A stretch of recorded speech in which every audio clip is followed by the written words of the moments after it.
Think in the history of reality show that I have participated, contestant గా ఉండొచ్చు, judge గా ఉండొచ్చు, ఇలాంటి ఒక మొమెంట్, పవర్ఫుల్ మొమెంట్ నేను ఫస్ట్ టైం విట్నెస్ చేస్తున్నాను. Thank you sir. ఎలా ఉండిందంటే చంద్రబోస్ గారు రాసిన ఆ మాటల్ని, ఆ భరతమాతే నీ పాట ద్వారా ఒక గొప్ప సందేశాన్ని ఇచ్చినట్టు ఉండింది. We as a society I'm realising ఏదేదో వీడియోస్ హ్యాపీగా వైరల్ చేసేస్తాం, ఇది వైరల్ అవ్వాలి. ఈ video, this song, forget it is our ETV, forget it is Paduta Theeyaga, forget it's a reality show, forget everything.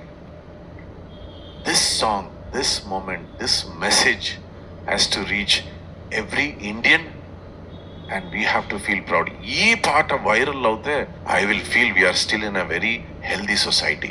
I'll feel we are still Indians who believe what our duty is, what our future should be. Talli Vagdevi, nijanga Vagdevi, nenu ivadu nee paata dwara I also want to thank your parents. Nikanna talli tandralu nijanga you are great. You are great. You are blessed. You are great and you are blessed. I have never seen Bose garu move like this. Halfway oka pallavi modatu charan nunchi ila కూర్చునే sir Chandrabose గారు. He was just అలా surrender అయిపోయారు ఆ energy. Thank you తల్లి. God bless you with great health. As Indians, as citizens of this country, our biggest responsibility is to take care of such amazing souls like Vagdevi. We have to protect them. We have to protect kids like Vagdevi. We have to take care of them and we have to celebrate them. That is celebrating our country. Thank you, Vagdevi. God bless you.